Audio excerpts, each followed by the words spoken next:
Enemy taking C. We lost C.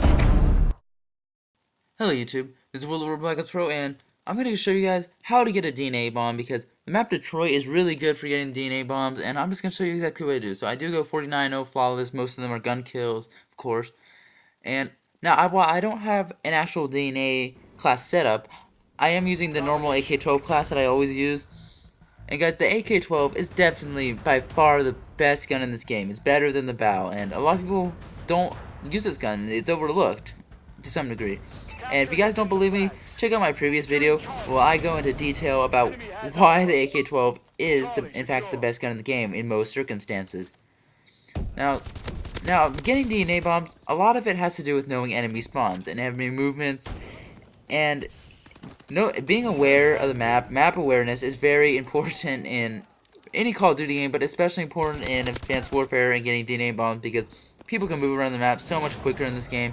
You need to know where the enemies are spawning at, well, the general direction they're spawning at, and yeah, the general direction they'll move at, like, and the most commonly taken routes of this game, like where people are most likely to get to what the routes people are most likely to use to get from one point of the map to another.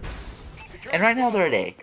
Now I like when they're spawning at A or when they're spawning at C. I don't like when we're double capping them with A and C and they only have B. I don't like that, because that throws the spawns off and that gets me killed a lot of times. Now when they're spawning at A, I like to stay in this parking garage area. I don't typically go out further than that, because that puts me out in the open, and I like staying behind cover. Now C.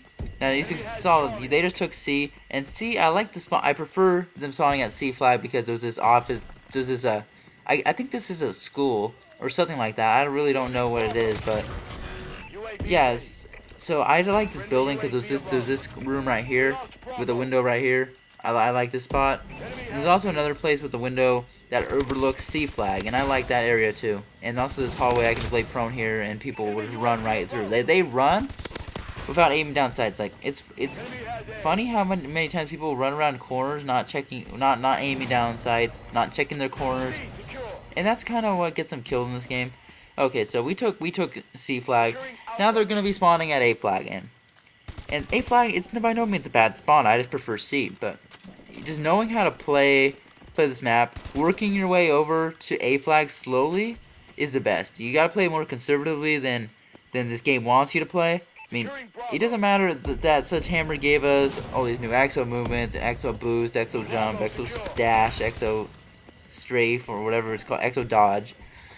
You don't want to use those all the time. Now, I do have Blast Suppressor on, just in case that when I do need those, I don't want to give up my position on the minimap, because you need to play very stealthy in order to get streaks, in order to get a DNA. And that's kind of how it works in Call of Duty. You don't want to just run in guns blazing, no suppressor, because people are gonna see you in the minimap. And yeah, sure, the suppressor reduces range, but the ranges are kind of pathetic anyway. So as proven by my other videos, so it doesn't really make that much of a difference on the AK-12, since it either does 4 shots to takes 4 shots to kill or takes 5. There's not a huge difference there. So the AK-12 is definitely one of the better assault rifles for a suppressor.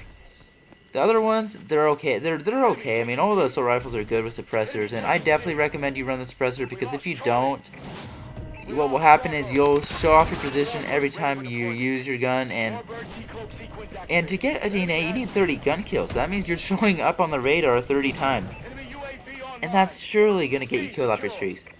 Now guys, as you saw there, I just got my Warbird, and you know, my Warbird doesn't help me in any way, because except maybe push the enemy back, because look at the spawns. Look, if that guy was playing right there, if he wasn't AFK, he could have killed me.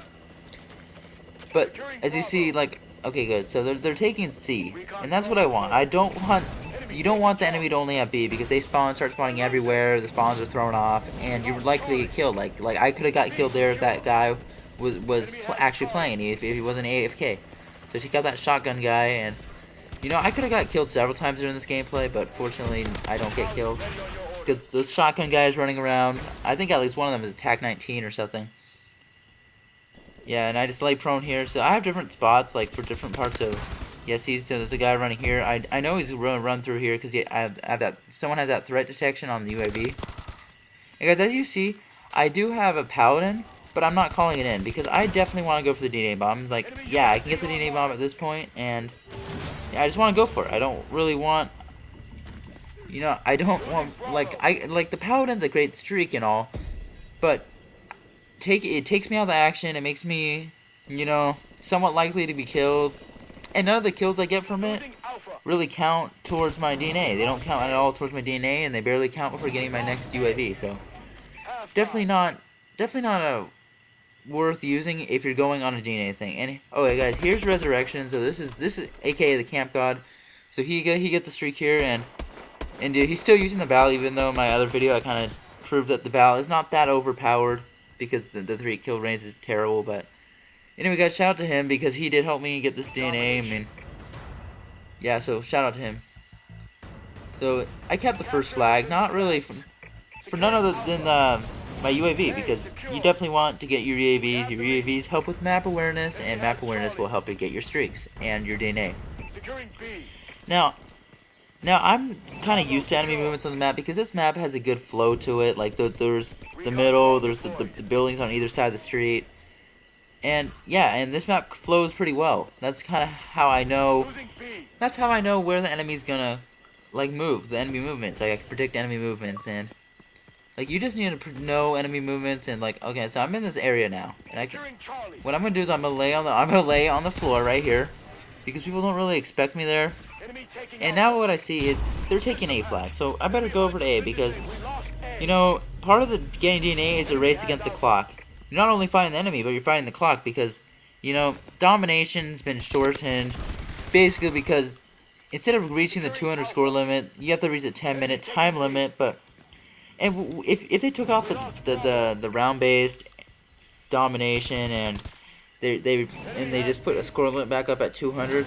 The games could easily last, like, past 10 minutes. They could probably last 12 to 15 minutes, like the average game could. But on this game, unfortunately, they catered a little too much competitive, and they split domination into 2 rounds again, like they did in Black Ops 2, and no one really liked that. But yeah, so it makes getting your DNA a little harder. But I was still able to persevere. Now, as you saw on the other team, there's some guy using Exostim. Now, Exostim is really annoying because it's basically Juggernaut from past Call of Duties.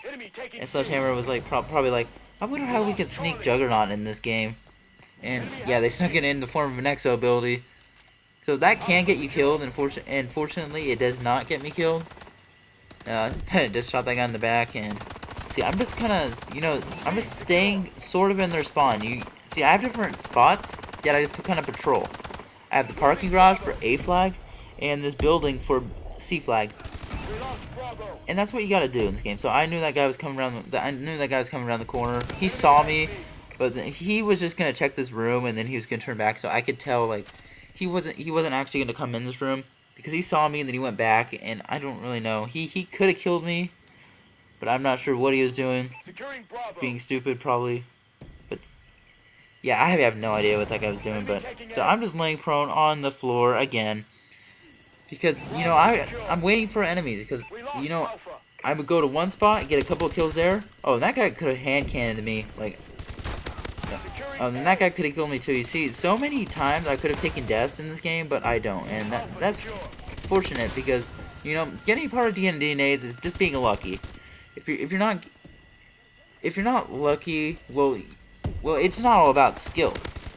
A lot of people say it's just skill, like but you can be a really good player, but you run around a corner and some guy's sitting it with a shotgun, and that's just unlucky right there. But see, and that guy could have killed me too. But even if he killed me there, it wouldn't matter too much. But I do go on a flawless, so it's kind of all that matters. Well, and I did get the DNA bomb, so that's all that matters.